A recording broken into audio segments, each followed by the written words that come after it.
Malappuram Chemmad aluminium fabrication കടയ്ക്ക് തീപിടിച്ചു. Tirur Tanur fire force unit എത്തിയാണ് തീ അണച്ചത്.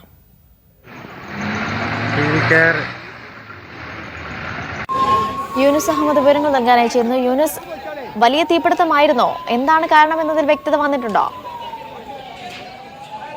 അനീഷ, ഇന്ന് വൈകിട്ട് 7 മണിയോടെയാണ് മലപ്പുറം ചെമ്മാട് ഈ അലുമിനിയം ഫാബ്രിക്കേഷൻ കടയിൽ തീ പിടിച്ചത്. ഈ തീ പിടിക്കുന്ന സമയം ജീവനക്കാർ ഈ കടയിൽ ഉണ്ടായിരുന്നില്ല.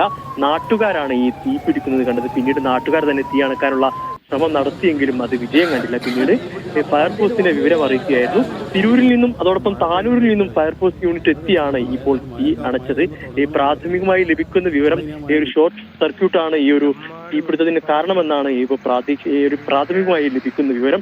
ഏതായാലും ലക്ഷക്കണക്കിന് രൂപയുടെ നാശനഷ്ടം ഉണ്ടായിട്ടുണ്ട് എന്നാണ് വ്യക്തമാകുന്നത്. പ്രത്യേകിച്ച് ഈ യന്ത്രങ്ങളും മറ്റു വസ്തുക്കളും ഉൾപ്പെടെ ലക്ഷക്കണക്കിന് രൂപ ബിൽഡിംഗ് പൂർണ്ണമായി കത്തി നശിക്കുന്ന ഒരു സാഹചര്യമുണ്ടായി. ലക്ഷക്കണക്കിന് രൂപയുടെ നാശനഷ്ടം ഉണ്ടായി എന്നാണ് വ്യക്തമാകുന്നത്. അതോടൊപ്പം മറ്റ് ബിൽഡിങ്ങുകളിലേക്ക് തീ പടരാത്തത് വലിയൊരു ആശ്വാസകരമായ കാര്യമായിരുന്നു.